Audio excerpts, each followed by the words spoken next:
मी गाठी शेवची चटणी करणार आहे. गाठी शेवची चटणी लय छान होती. आणि याला काय काय साहित्य लागतं? 4-5 कांदे. आता हे माझे छोटे कांदे आहेत म्हणून मी 6-7 कांदे घेतले. आणि हा लसूण घ्यायचा थोडासा, 2 कांडी लसूण. लसूण ठेचावं लागत. सगळ्यात पहिला कांदा कापून घेऊ.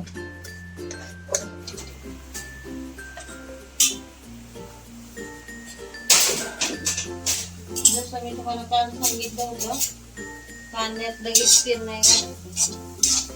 पहिलं पाणी सुकून द्यायचं कांद्याचं. 5 मिनिटानंतर तेल घालायचं.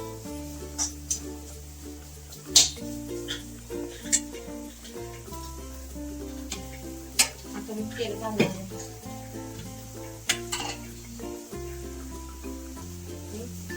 अंदाजे तेल घालायचं.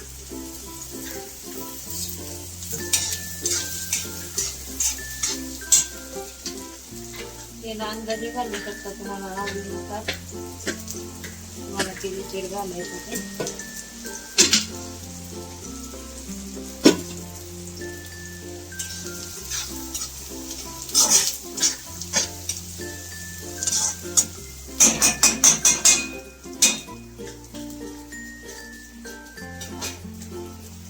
कांदा लाल होईपर्यंत आपण लसूण ठेचून घेऊया.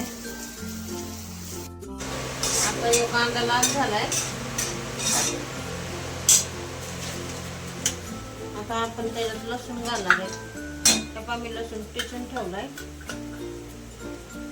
लसणाची पेस्ट करून ठेवली होती मी. लसणाची पेस्ट घातली. आता 1-2 मिनिटं लसूण लाल होऊन द्यायचा.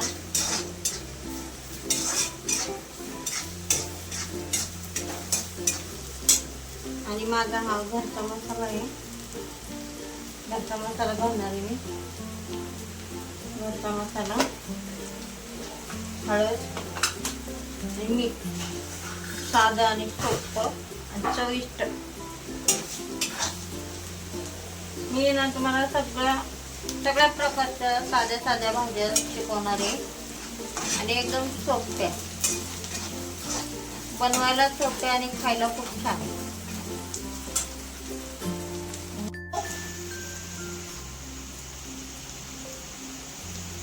तुमच्या अंदाजे तुम्ही घालू शकता मसाला. माझा घरचा मसाला येतो. थोडीशी हळद,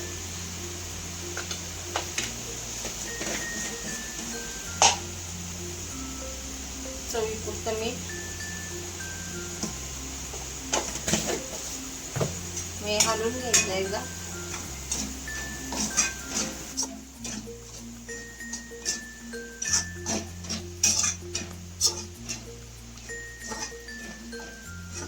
आता हे हलवल्यानंतर मसाला जळू नये म्हणून आपण पाणी घालणार आहोत थोडं.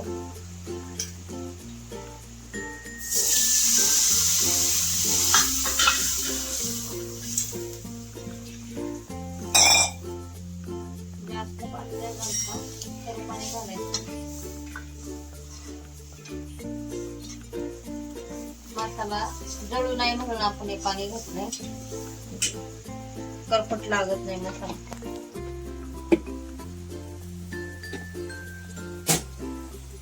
आता त्या पाण्याला थोडीशी उकळी आली का आपण हे गाठी शेव घालणार आहोत.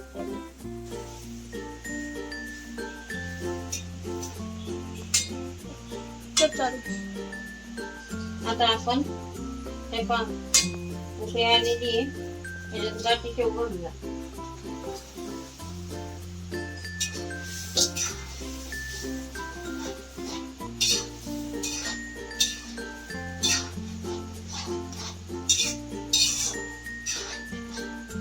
गाठी शेव घातल्यानंतर ह्याला 5 मिनिटं झाकून ठेवूया.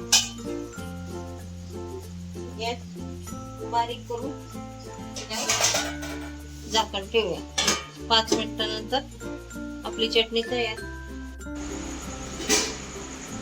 आता 5 मिनिटं झाले. आता बघा तुम्हाला किती छान चटणी झाली आहे आपली. ते पहा, मस्त चटणी झाली की नाही.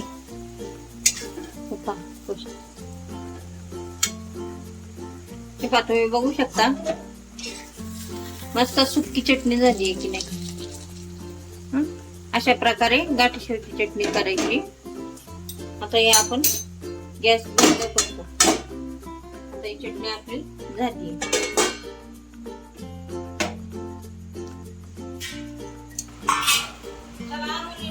जेवण करायला किती छान गाठी शेवची चटणी केली आहे.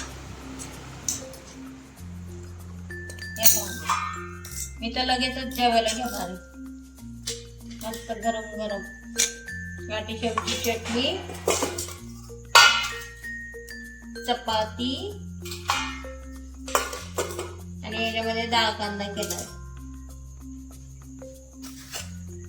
मसूरच्या डाळीचा डाळ कांदा. हे पण तुम्हाला मसूरच्या डाळीचा डाळ कांदा कसा करायचा असं मला कमेंटवर विचारू शकता. माझी रेसिपी आवडली असेल तर चॅनेलला लाईक करा, सबस्क्राईब करा आणि शेअर करा.